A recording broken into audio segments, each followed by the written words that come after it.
Continuamos com o nosso programa Eclésia, estamos ao vivo aqui pela Rede Século XXI. Lembrando que amanhã, dia 27 de janeiro, é o Dia Internacional que se lembra a memória das vítimas do nazismo. A gente está falando então, também lembrando que muitos cristãos, muitos mártires, santos e beatos morreram e sofreram também durante o regime nazista. Padre Guido, eu disse aqui no começo do programa, até alguns comentários aqui, aliás, muita gente mandando um monte de perguntas interessantes, não vai dar tempo de ler todo mundo, mas algumas a gente vai destacando aqui. A maioria dos perseguidos pelo assassino e ditador Adolf Hitler eram judeus, mas não só judeus, como a gente está, inclusive, falando de alguns cristãos aqui. Mas tinha, por exemplo, ciganos, pelo menos 15 mil, dizem as estatísticas, 15 mil ou mais ele assassinou. Homossexuais, pelo fato de serem homossexuais, foram assassinados também por Hitler, entre outros. Mas o que ele tinha contra os judeus? Por que ele odiava tanto os judeus? Certo. Há uma motivação prática. Podemos dizer logo o seguinte: logo que a Alemanha terminou a Primeira Guerra Mundial, derrotada, ano 1918, entrou numa profunda crise, especialmente econômica. Passando alguns anos, quem conseguiu fazer com que a Alemanha recuperasse o terreno perdido foram exatamente os judeus que moravam na Alemanha. Podemos afirmar que momentos antes do início da Segunda Guerra Mundial, a economia da Alemanha estava nas mãos do comércio dos judeus. Eram eles que diretores de bancos, eram eles que praticamente cuidavam do comércio em todas as cidades e que davam o trabalho, etc. Hitler teve, digamos assim, o ódio para estas pessoas que estavam progredindo e começou uma discriminação para possuir os bens dos judeus. Certo. Por isso começou uma discriminação racial e uma perseguição. Começou a dizer, oh, caiam fora daqui, etc. E começou a possuir os bens dos judeus e, inclusive, meus amigos, não esqueçamos, quando chegava a hora para milhares e milhares de judeus ir para os campos de concentração, eles não sabiam que iriam acabar com a sua vida. Pensavam, diante de uma filosofia de engano, pensavam que iriam para melhorar a situação, que haveria mais terras para trabalhar, mais comércio, e carregavam, Eric, até não somente muito dinheiro, até roupa, ouro, etc.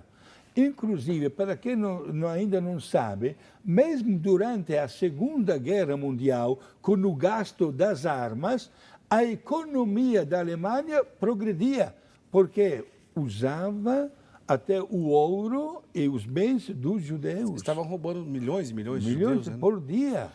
Por dia. O nacionalsocialismo, né, a palavra nazismo, na verdade, é uma sigla, nazi, é uma sigla que, em poucas palavras, significa nacional-socialismo, né, pois o socialismo tradicional, né, a ideia de socialismo tradicional, que começou antes até de Karl Marx, mas que depois ele acabou tocando por essas vias, vamos dizer assim, ela se preocupava, no caso de Karl Marx, com o socialismo de classe, né? Uma classe de uma categoria operária que teria que entrar em revolta com uma categoria superior, classe. O nacional-socialismo do Hitler não estava interessado em classe econômica, mas em raça, pois pensava ele que se tratavam os alemães de uma raça superior e deveriam exterminar, por exemplo, os judeus da face da terra, entre outras coisas malucas sem precedente, né? Detalhe, Hitler, que pregava que a raça alemã era uma raça superior, nasceu na Áustria. Um austríaco dizendo que a raça alemã é superior. Um louco doido, varrido, que espero que nunca mais alguém com uma mínima ideia tão maluca assim pise na face da terra. Exato, inclusive ele realizou o famoso Auschwitz em língua alemã, isto é, a união da anexação da Áustria com a Alemanha. E para um pormenor que desperta sinceramente um arrepio, nos campos de concentração de Auschwitz e de Birkenau, até hoje dá de ver caixas gente, não exagero, deste tamanho, cheias de dentes de ouro, de anéis, de brincos, porque quando, antes de cremar os corpos, despojavam até destas coisas os cadáveres dos judeus. Muito bem, a gente vai falar de Maximiliano Kolbe, São Sim. Maximiliano Kolbe, como a gente havia prometido. Só um comentário rapidinho aqui, tanto para o João Foltran, lá de Indaiatuba, quanto para o Horácio Hélio, que é de Mato Verde, Minas Gerais. Em poucas palavras aqui, comentando alguma coisa sobre o Pio XII. Não dá tempo da gente entrar no assunto Pio XII, porque seria muito longo, viu, João? E também Horácio. Por que tem tanta lenda contra Pio XII? Por que ele ficou conhecido, ou quiseram que ele ficasse conhecido como um papa que foi conivente com o nazismo, ou que seria simpático ao nazismo, que é uma lenda, é uma mentira? Nós explicamos certinho em um programa que está disponível no nosso site, como eu falei agora há pouco. Entra lá no rs21.com.br. Além de você ver a entrevista na íntegra, que está lá no destaque do nosso site do programa Eclésia, do único sobrevivente de Auschwitz que é brasileiro, está lá o programa também sobre Pio XII. Né? Fizemos um programa exclusivo sobre a relação do Papa Pio XII com o nazismo. Então a gente passou o programa inteiro explicando isso, que não dá, infelizmente, para a gente repetir aqui agora. Padre Guido, vamos lá, tem mais coisa interessante para a gente falar. Certo. Quem foi São Maximiliano Kolbe? Maximiliano Maria Tá Kolbe. certo. Maria estava no nome. Exato. Estamos na Polônia, gente. Um dos países que mais foram martirizados pelo ódio de Hitler. Meus irmãos, era um religioso conventual, fundador, inclusive, da milícia de Nossa Senhora, Maria Imaculada, um homem verdadeiramente santo e que se encontrou, digamos assim, a enfrentar um momento muito difícil e delicado da sua vida, quando a perseguição de Hitler fez com que ele, juntamente com outras dezenas de religiosos conventuais, fossem levados para o campo de Auschwitz. Vejam só, Edith Stein no campo de Birkenau, a 3 quilômetros de Auschwitz, enquanto o padre Massimiliano Maria Kolbe, esta aqui é a fotografia dele, né, veio falecer somente com 49 anos de idade, ele estava no pavilhão, num dos pavilhões de Auschwitz. E aí aconteceu aquele episódio, digamos assim, que é bastante conhecido. Havia uma lei muito estranha naquele campo de extermínio, que quando um prisioneiro conseguia fugir, 10 dos seus colegas deveriam morrer de fome, de sede, a menos que aquele homem que acabava de fugir, imagina, quisesse voltar, mas ninguém, claro, que voltava, né? E isso aconteceu exatamente no pavilhão onde estava Padre Massimiliano Kolbe. Foram escolhidos 10 prisioneiros. Ele não foi escolhido. Não foi. Mas um dos 10 que foi escolhido, um tal de Francisco, que era um tenente, logo que foi escolhido, teve uma crise de choro e começou a gritar: ai da minha esposa, ai dos meus 2 filhos, que eu nunca mais terei a oportunidade de encontrá-lo. Diante deste grito de dor, Padre Massimiliano Kolbe, também ele usava tipo de um pijama, né, que era o uniforme. Que a gente tem uma foto, uma pintura também, né, Bruno? Daqui a pouquinho você prepara para a gente uma foto do Maximiliano Kolbe com a roupa do campo de concentração. Exato. Ele saiu da fila e se apresentou aos soldados nazistas dizendo: posso pegar o lugar daquele homem?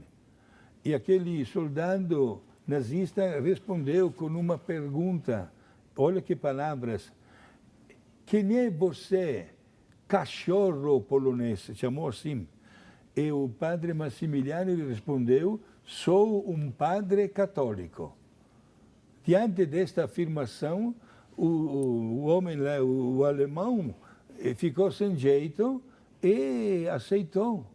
Aquele homem voltou para a fila e o padre Massimiliano Kolbe, juntamente com mais 9, foram colocados numa cela que se visita até no dia de hoje. Estive lá. Certo. É uma cela muito pequena, e no mês de agosto, completamente nus, todos os 10, e, gente, o padre Massimiliano aguentou 14 dias. Só vou fazer um parênteses aqui, Padre Guido, porque alguns telespectadores, como é o Danilo Gomes, que eu já disse o nome dele no bloco anterior, que queria que falássemos sobre o Maximiliano Kolbe, mas a Denise de Jacareí também, ela só avisar que é essa história que você mandou pra gente aqui, viu, Denise? Ouvi falar de um santo que trocou de lugar com alguém e acabou morrendo de fome. É essa história. Exato, justamente São Maximiliano Kolbe, né, Padre Guido? Exato. E ele suportou quantos dias? 14 dias. E depois de 14 dias estavam vivos ainda 3. Veja só agora o que aconteceu. Os outros 7 já haviam falecido. E aquele quartinho, aquela cela, servia para mais 10 presos, porque acabava de fugir mais um preso, tinha conseguido fugir. Puxa vida. Resultado, os 3, um dos 3, o padre Maximiliano Kolbe, teve até a coragem, lá no chão, no ângulo, que dá de ver até hoje, o costume, inclusive, até tocar com as mãos, eu também fiz isso. Ele levantou o braço para receber a injeção de um ácido e morreu logo na hora. O corpo dele foi cremado, não temos nenhuma relíquia do corpo dele. O único objeto que sobrou foram os óculos. Puxa vida. Exato. E este homem, gente, que deu a sua vida, né, foi canonizado pelo saudoso grande e santo padre, o santo padre João Paulo II. E o Papa João Paulo II não esperou pelos milagres que caracterizam o caminho, o processo rumo à beatificação ou canonização. Ele beatificou e canonizou, usando a palavra em língua latina, por equipolência, isto é, sendo que foi comprovado o martírio daquele homem que deu a sua caso vida. Encerrado, foi comprovado o caso encerrado. O caso está encerrado e ele dispensou dos milagres. Bonito, né? Tanto a história de São Maximiliano Kolbe quanto de Edith Stein ou Teresa Benedita da Cruz, talvez são os mais famosos, né, das pessoas quando a gente pensa em mártires cristãos dentro do nazismo, os dois nomes vêm à tona, mas não são os únicos como a gente vai falar agora. Aliás, a Enedilce Terezinha Zanata de Bauru está perguntando assim, ela queria saber qual livro Edith Stein leu sobre Santa Teresa. Provavelmente a biografia de Santa Teresa d'Ávila. Foi aí que a ficha caiu e ela quis ser cristã, né?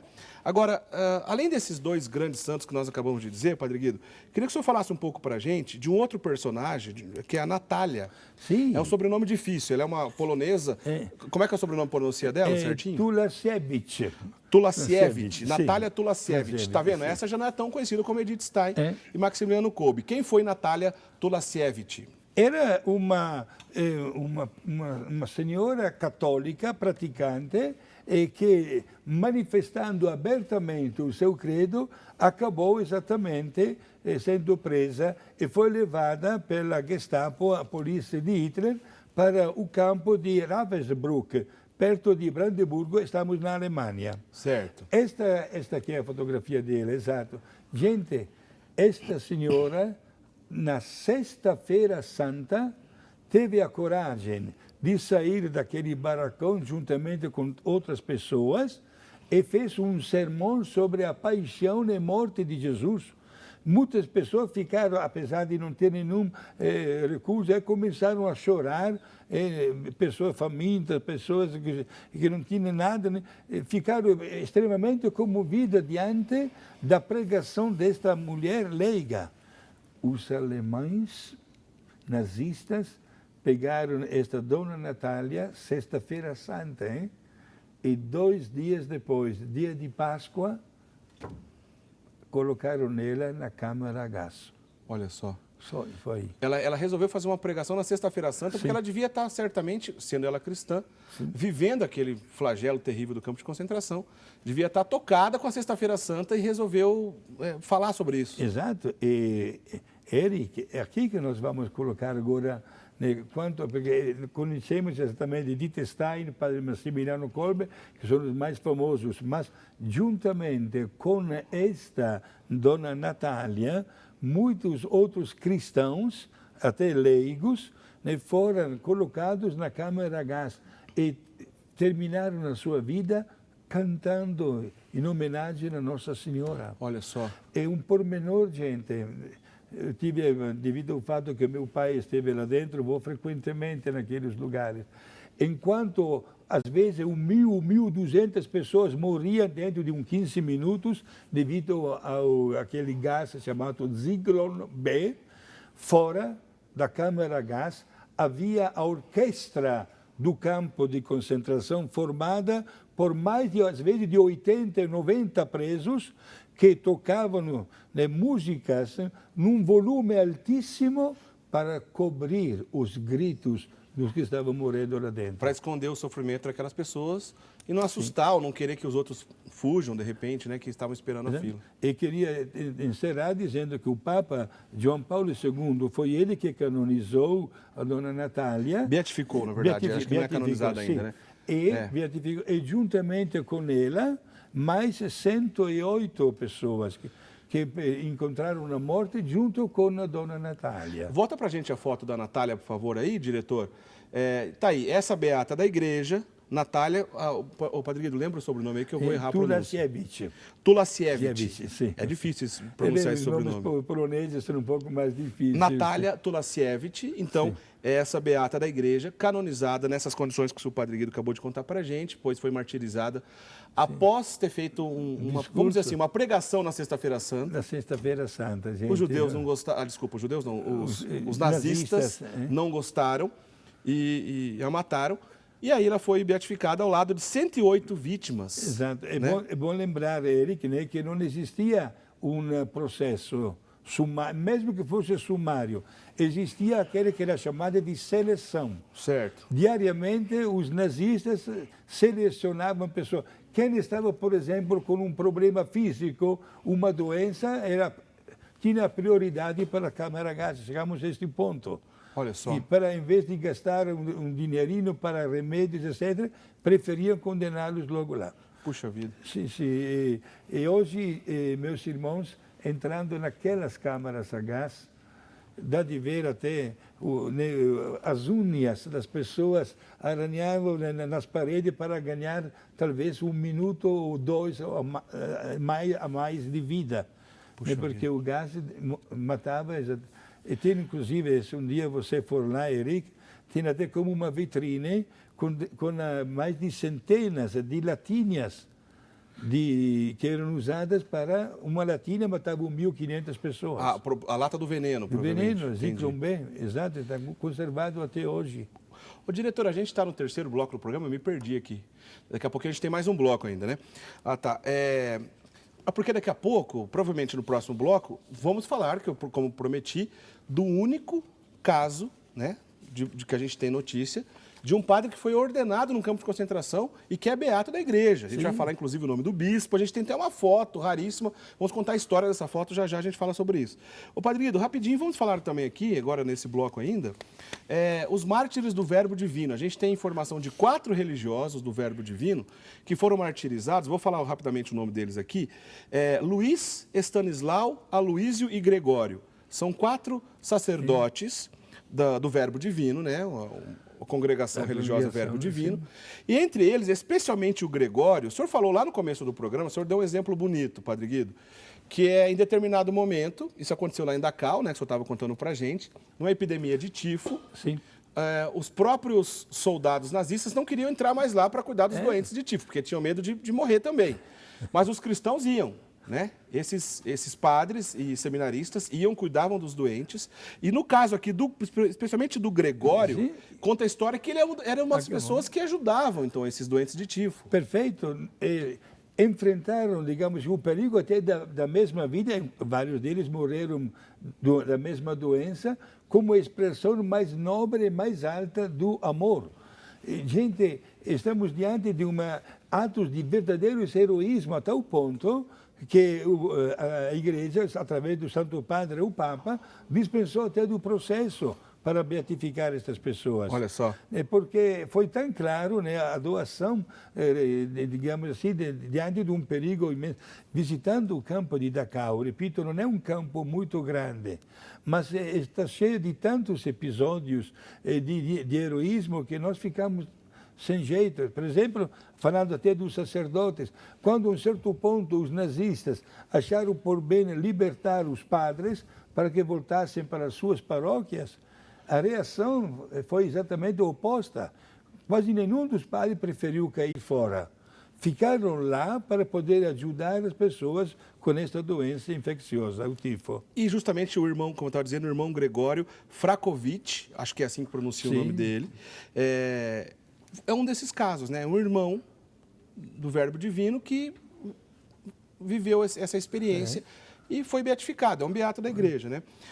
Tem também o caso, vou já falar nesse bloco, porque depois a gente tem bastante coisa no próximo ainda para falar, Padre Guido, que o próprio Papa Francisco beatificou 63 católicos entre vítimas do nazismo e também do comunismo, pois o comunismo também perseguiu muitos cristãos, né? O comunismo e o nazismo que fizeram vítimas, recentemente o Papa Francisco canonizou 63 católicos. Entre eles tem um destaque de um jovem seminarista. Fala rapidinho pra gente dele. Um jovem de 14 anos. Parece que nós temos uma fotografia também. A gente tem uma foto. O nome dele é Rolando Rivi. Exato, né? italiano. É um seminarista italiano, de 14 anos, Padre Guido. 14 anos. Entrou no seminário, conforme o costume dele. Tá aí, ó, a foto já do usava Rolando a Rivi. batina, aquele chapéu também típico dos seminaristas. Né? Saturno, né? Conhecido como Saturno. Exato. Né? E olha, gente, pelo fato que ele estava no seminário e professou na frente dos nazistas a sua fé e a sua vocação de tornar-se sacerdote, acabou sendo morto ele também. Está aí o jovem Rolando Rivi, então esse seminarista de 14 anos, ele foi beatificado ao lado de outros 62 pessoas, Sim, então pelo 63 beatos que o Papa Francisco beatificou. E o Papa Francisco, como nós sabemos, também beatificou agora, não tem nada a ver com o nazismo, ou talvez com o regime totalitário, etc. Vamos agora no ano 1480, né, quando as forças otomanas turcas lutaram contra as forças cristãs, e agora mártires da fé, naquele episódio, o Papa vai canonizar Antonio Primaldo, um italiano, com os 800 seus companheiros, todos que foram martirizados pelos otomanos. Interessante isso, muito bem. A gente vai para o intervalo, só lembrar rapidinho aqui alguns recadinhos. Por exemplo, quero agradecer aqui a Paula Junqueira, de São Roque. Ela mandou um e-mail bem legal aqui para a gente, dizendo que ela recomenda o programa Eclésia para ex-alunos dela, que hoje fazem faculdade, pois é fonte de pesquisa em história. A gente fica honrado aqui com o teu e-mail. Viu, Paula Junqueira, de São Roque? Muito obrigado mesmo. É uma grande alegria ouvir isso aqui de você. Obrigado também a Graziela Soares, de Bebedouro, São Paulo. Mandou um e-mail aqui bem legal também, agradecendo aqui a gente do programa. E agradecer também às irmãs. Põe pra gente o livro que a gente vai sortear daqui a pouco, diretor. No próximo bloco tá aí, do Padre Mata, né, justamente o João Pedro Batista da Mata, e a sua obra, fundador das Irmãs Missionárias dos Pobres de Santa Terezinha. E as irmãs lá da casa onde o senhor estava hospedado, mandaram e-mail aqui. Obrigado pela presença, viu, Padre Guido? Nesses dias, estão assistindo o programa e mandam um grande abraço aqui pra gente. Aliás, as irmãs, o padre aqui estava me contando, muita gente, aliás, não só as senhoras, muita gente confunde aqui, pergunta se eu sou padre. Eu não sou padre, tá? Sou casado. Eu participo do rito maronita e sou subdiácono. Estou preparando para chegar até o diaconato. Recebi as ordens menores e o subdiaconato, pois no rito maronita mantém o costume do subdiaconato, que no rito latino foi abolido em 1972. Então, portanto, eu não sou padre, tá? Sou casado e sou subdiácono do rito maronita, que é um rito oriental católico, não tem nada a ver com a igreja ortodoxa, né? É um rito católico. Aliás, o único rito na história da igreja que nunca teve nenhum ramo ortodoxo. Sempre foi um rito oriental católico fiel ao Papa, tá bom? Eu que as irmãs fazem questão de te conhecer pessoalmente, hein? Eu posso contar essa história um dia pessoalmente aí para as senhoras mais de perto, porque o assunto é longo, tá bom, gente? Bom, a gente vai para o intervalo e a gente vai falar daqui a pouquinho, como prometido, do único caso, né, que a gente tem para a história, do único padre que foi ordenado num campo de concentração nazista. Não sai daí, a gente volta já já.